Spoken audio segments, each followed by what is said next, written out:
I mean this. You hear it a lot, but the next 25 minutes really could. It really could change your life.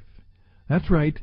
Not what happens in the next 25 minutes, but what you might do, and what you might do with your life and your business and your career based on what you hear and learn and have it sink into your heart, mind, and spirit. It could literally change your life. So I hope you'll take a time out, sit back, think about it, listen to it, and see just what it might mean to you as we define and as we discover that you can be strong in the broken places and that you could be okay, but everything you're doing could be wrong, wrong, wrong. And we can help you make it right. Strong in the broken places, strong in who you are to be, and be in the place just right. That's our program for today. I'm Stan Houston. You are in tune with radio that will take you on the edge, the very edge of life and success. We call it the Jesus Entrepreneur, and it begins right now.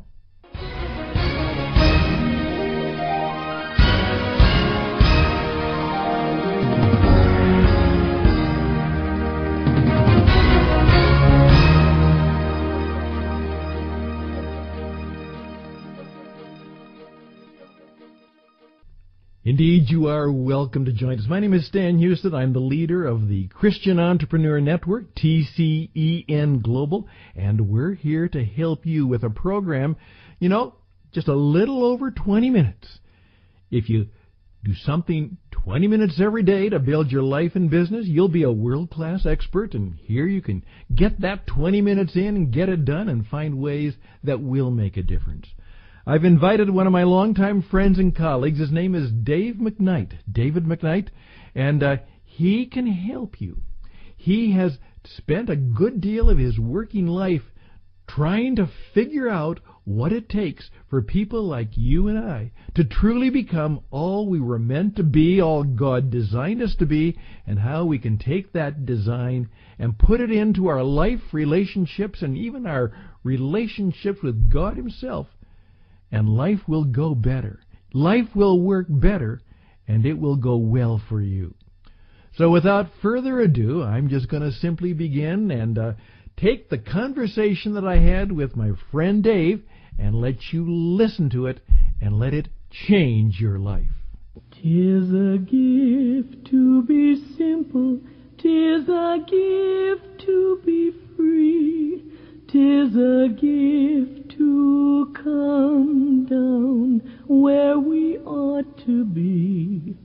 And when we find ourselves in the place just right, 'twill be in the valley of love and delight.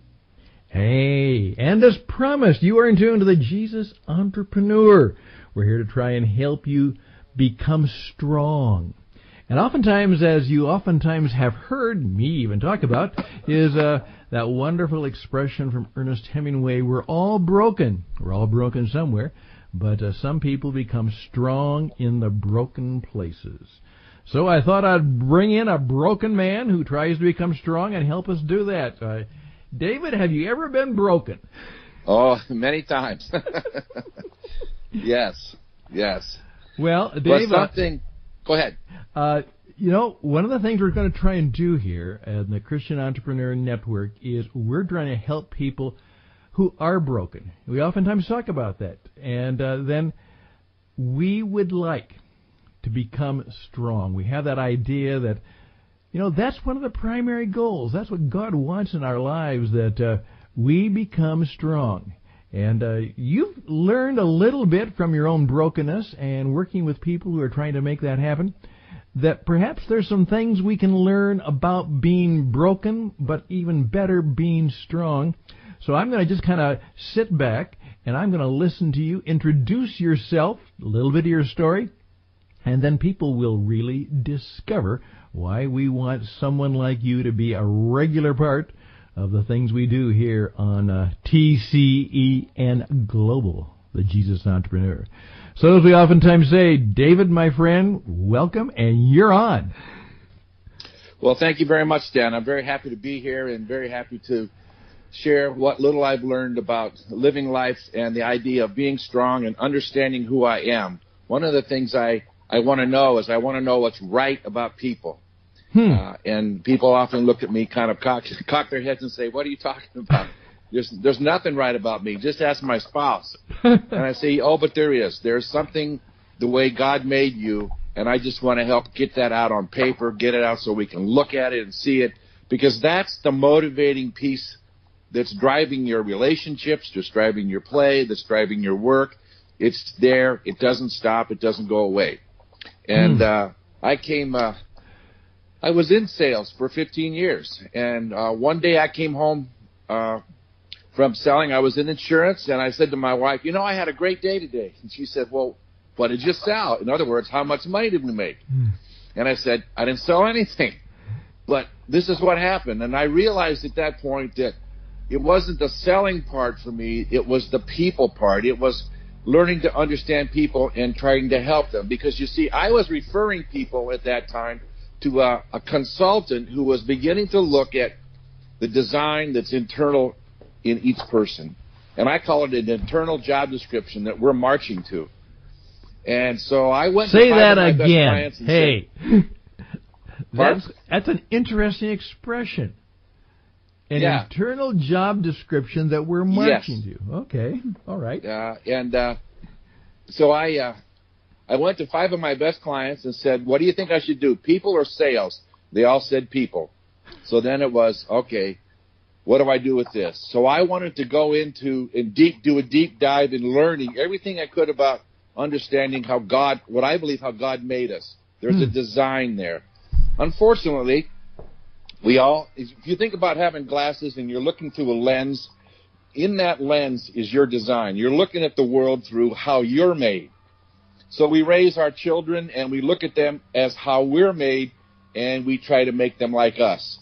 But the Bible says, raise up in the child is the way they should go. So they have an internal job description early on in their life, and to begin to understand that, and you can parent them differently by raising them up what's right about them. Well, Donald Clifton, who is the author of the whole idea of Strength Finders, wrote a book back in 1991 entitled Soaring with Your Strengths. And in the opening pages of that book, he describes something that I think pretty much describes what a strength is and the whole concept behind a strength. And it goes like this. Says, the Chinese have long held the Olympic gold medal in ping pong. At 1984 Olympics, when they again captured the gold medal, a coach of the Chinese team was asked by a reporter, tell us about your team's training regime.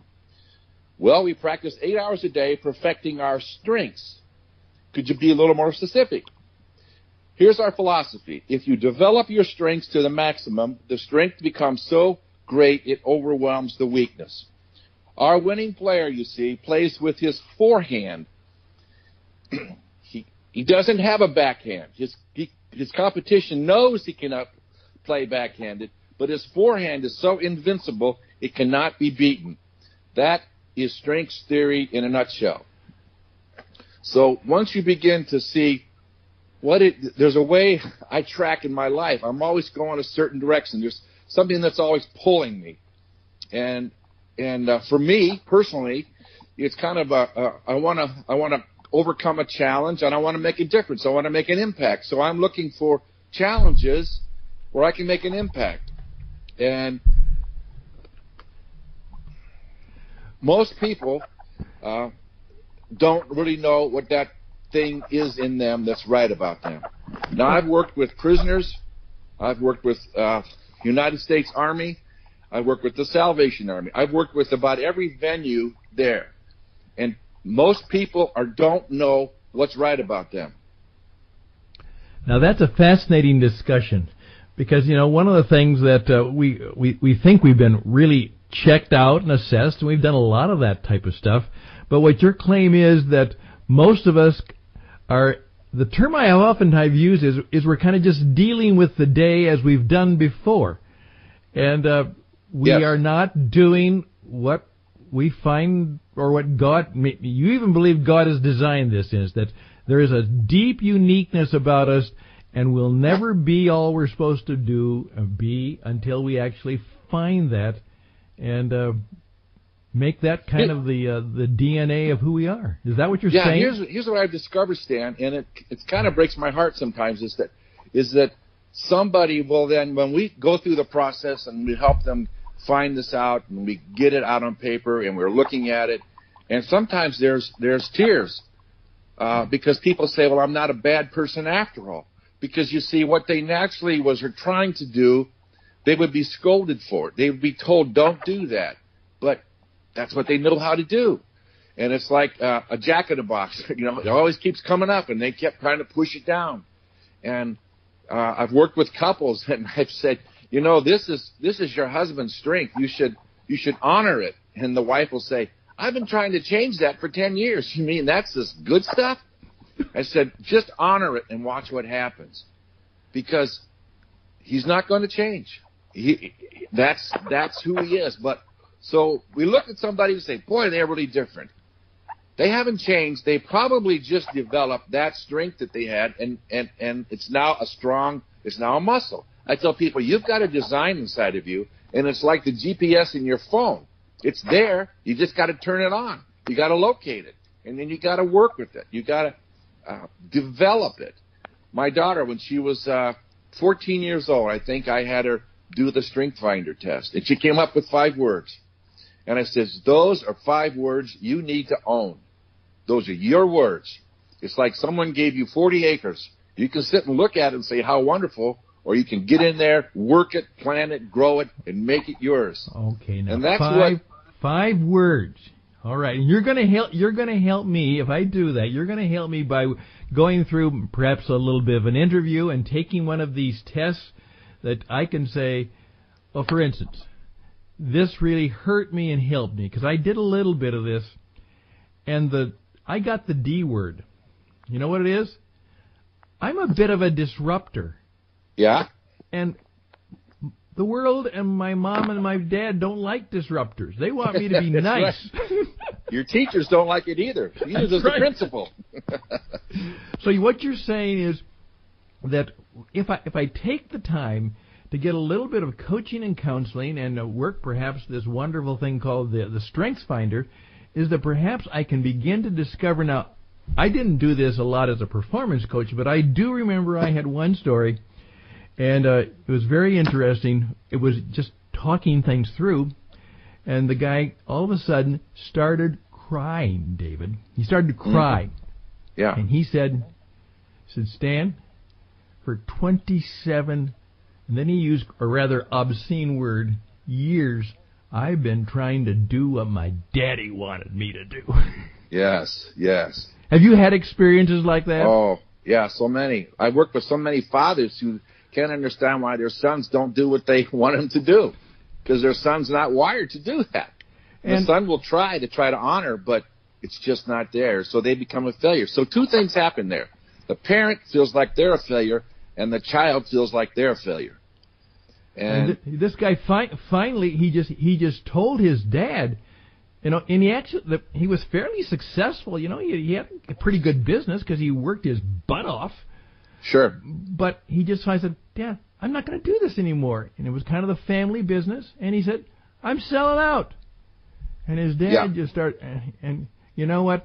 The man right now is one of the happiest men you will ever meet in your life. And that was about 20 years ago when he broke away. And now he's about our age. And he doesn't have a business, but boy, he's got a lot of good work and a lot of good things, and he's actually making more money. Yes. Well, that story's been told over many, many times. Working with a prisoner about to come out into society. And we work through this process, and we discover what it is that's right about them. And they look and they say to me, now I can do something beyond push a broom and flip a burger. I have something. Why didn't anybody tell me? And those stories bring tears in my eyes and give me chills, because just think of the time that's been placed and the misuse of God's gifts to us. See, there's two aspects to this, Stan. There is the gift, the skill, the talent I have DNA-wise that I can develop. But then there's the context in which that DNA works best. Here's an example. So I'm working with a company, husband and wife own this company, and they've hired me to work with their top 5 people. So we go and we put them through the process and come up with their good stuff, and they decide to shift a few job responsibilities around so they can tailor it more to that person. So then they were in my office one day, and we're talking about the company, and the wife, who was kind of the operations person, the husband was kind of the visionary. They worked great together at work. He says, let's forget about home. Let's go home and talk about that. So in the context of home, this great visionary who's always thinking of great ideas, she wanted him to take the garbage out, and he was thinking about what he's going to do 10 years from now. And as we talked, they came to that realization, and he said, well, I don't want to do that. I want to be a partner with you. I just didn't realize it. So it was about being able to manage what their strength is, given the context they find themselves in. Sometimes I talk about a baseball pitcher who say he has a 95-mile-an-hour fastball. He's going to get a job. He's going to get probably a good job and be in the major league. But if that's the only pitch he throws, he won't last long. He has to know how to manage, given the context he finds himself in, to know whether he maybe needs to throw a changeup or a curveball. What is the context asking for? And that's the same thing with us in our design. Where do I find myself? I say to leaders, I have 2 questions for you. What's really going on here, and what do I need to do about it? So in the context, does my strength enter in here, or does somebody else's strength have to be part of this? I have one story about selling that was pretty dramatic. Let's go. Yeah. I met a guy. He was a broker at one of the brokerage houses here in the Twin Cities, and we did got his whole assessment put together, and it was pretty obvious he was a great salesperson. So he was looking for the right place. So he moved to 2 or 3 different brokerage houses trying to find the right context for him. Finally, he met 2 other gentlemen, and they decided to come together and start their own brokerage business. So I met with all 3 of them. We kind of divided up the responsibilities given the design of each person, and off they are. 6 months down the road, the gentleman who's the president comes to me and says, and let's just say the guy's name is Bob. Bob's not doing what I think he should do. And I said, well, you know his design. What if he just did that? What if he just what his design said, which was to be a salesperson? So if you can envision someone who liked to sell like crazy, throw the fish in the boat and go get another one. Wasn't that interested in cleaning it, preparing it, getting it out of the boat, doing all that other stuff. So he needed the administrative part and all that went in the backstory to the brokerage business. He was not interested in. He could do it, but he just loved to sell. And his key thing was he wanted to overcome obstacles. So in selling, there's obstacles in every sale. He loved it, and he went for it. Okay, so let's go out a few years. And he was so good at what he was doing, they had to start a whole company around him. And he had 8 employees working just for him as he went out and sold, and they had to manage all of his business. So let's go out about 10 years from that. He's got adult kids. They go off to college, and they go to the West Coast. Pretty soon, his wife says, I'm going out to the West Coast to be with my kids. And he was left alone. Because here's the thing. So what's the contest? So what is his thing he loves to do? Overcome an obstacle. And if he didn't have an obstacle, he'd create one. So he goes home. No obstacles here. So he created obstacles, and his family wasn't all that in favor of it. And finally, when they left, he came and lived with me for 3 months while he was adjusting to maybe going out there with him. And it dawned on him, I have to manage that which I so desire to do around my family, because I love them, and I don't want to be an obstacle to them. And so he made that adjustment. He went on. He's doing business on the West Coast. But it was a real aha. Context matters. Okay. Does my gift, does my strength work best? So I've worked with hundreds of people looking for the right career, the right job, the right position. We look at, is this the right context in which you can bring your best stuff to the table?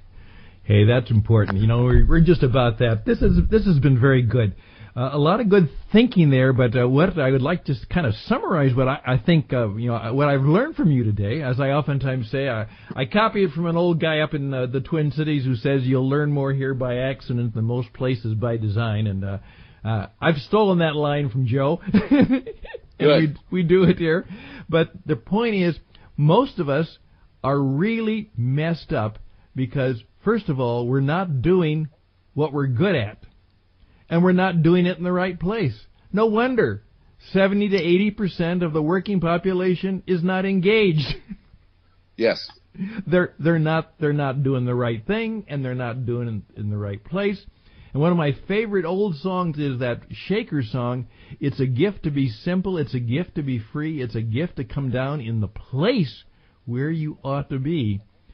And you know what? You're telling me you probably can't figure that out by yourself. Yes. We need someone else. I can't read my story, but you can read it for me. You can see it in me where I can't. And maybe that's why God gave us each other. That's right. Sometimes that's why He gave us our wives, because they read our story better than we do. Yes, absolutely. Yes.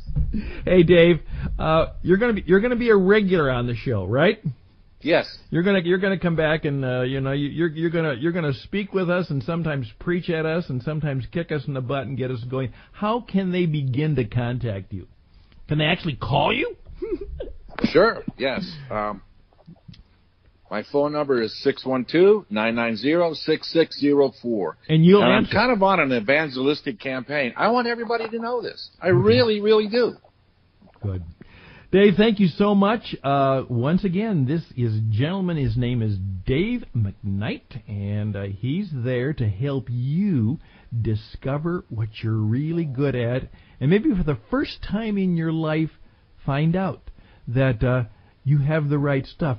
There actually is something very right about you. So There's something right about you, and there's a right place to do it, and perhaps there's a right way of doing it. And you know what? If that happens, our favorite line here on the Jesus Entrepreneur, when that happens, it makes Jesus smile. He likes to see his children do well. So, David, hey, thank you so much, and you'll be back. And you are in tune with radio that really will help you live on the edge. Radio on the Edge. I'm Stan Hughes. This is the Jesus Entrepreneur, and we'll be right back.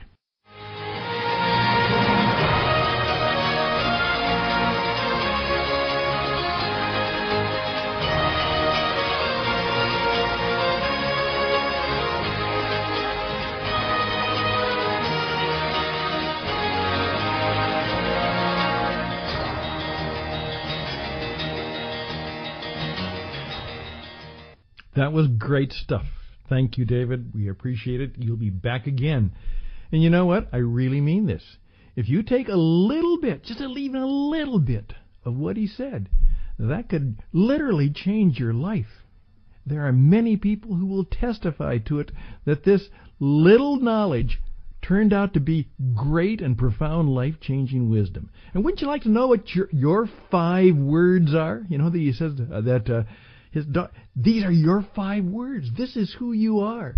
And I went through somewhat that experience, and you know, it's really a powerful thing to have in your emotional portfolio. These are the 5 words that describe me. This is what I own, and I can claim, and I can put it into the universe and put it into the marketplace, and it'll even make a difference there, perhaps even into some of the great things that are important about my real relationships, and perhaps I'll find out really what God had intended for me when He made me. You might discover that, maybe for the first time.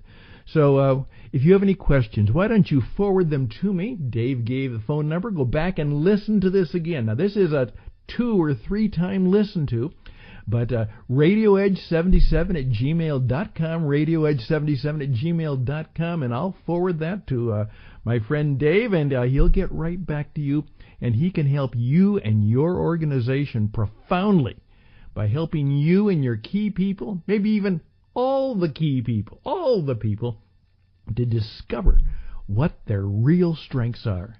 Broken or not, and we're all broken in some way, we can become strong and strong and stronger. And think what your company would be like if all the men and women who work in it, represent it, are people who are growing in knowledge, in wisdom, understanding, and strength. Emotional, spiritual, relational strength. It could be awesome. Talk about change in your life. Talk about a lot of change in your pocketbook. It could all happen. So, good experience, and he'll be back. I'm Stan Houston. RadioEdge77@gmail.com. RadioEdge77@gmail.com. Join us again. We'll be back with more good stuff just for you, for your life, your business, and a brand that reaches the world. We can make it happen. Let's do it together. Make it so. Bye for now.